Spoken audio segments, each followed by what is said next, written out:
இன்னைக்கு பதிவில் பார்த்தீங்கன்னா காரடையான் நோன்பு விரதத்தை பற்றி தான் பார்க்க போகிறோம். அந்த காரடையான் நோன்பு எப்போ ஸ்டார்ட் ஆகுது, அந்த நோன்பு எப்படி கடைப்பிடிக்கணும், அப்படி கடைப்பிடிக்கிறதுனால என்ன நமக்கு பலன்கள் கிடைக்குது, அது மட்டும் இல்லாமல் அதோட சிறப்புகள் என்ன அப்படிங்கிறத பற்றி இப்போ நம்ம ஒன் பை ஒன்னாக பார்க்க போகிறோம்.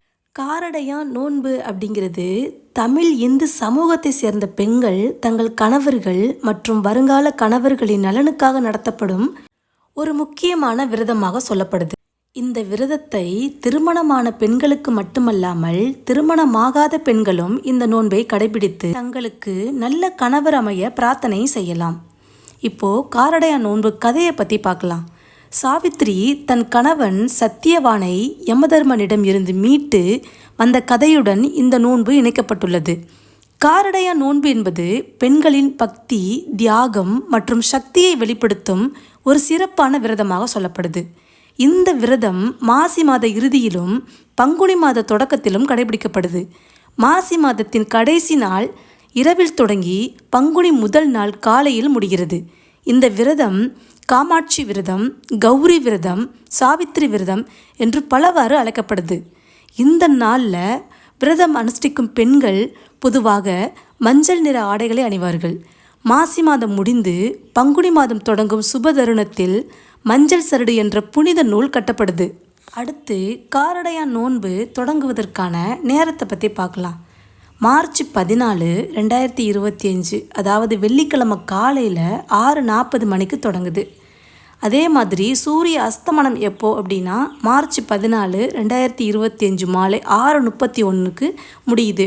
காரடையான் நோன்புக்கு விரத நேரம் அப்படின்னு சொல்லும்போது மார்ச் 14 6:40 AM காலையில் தொடங்கி மார்ச் 14 6:50 PM அதாவது சாயந்தர நேரத்தில் முடிவடையுது. மஞ்சள் சரடு மாற்றுறதுக்கான முகூர்த்த நேரம்னு சொல்லும்போது மார்ச் 14 மாலை 6:50. இப்போது காரடையான் நோன்புக்கான மந்திரத்தை பார்க்கலாம். உருகாத வெண்ணையும் ஓரடையும் நான் தருவேன், ஒரு காலும் என் கணவர் என்னை விட்டு நீங்காத அருள் தருவாய் என்ற மந்திரத்தை ஜபித்து சாவித்திரி அன்னையை மனதார பிரார்த்தனை செய்து வேண்டிக் கொள்ளுங்கள். அதன் பின் நோன்பு கயிறு கட்டுபவர்கள் கட்டிக்கொள்ளலாம். இதை கணவன் கையால் கட்டுவது மிகுந்த சிறப்பு.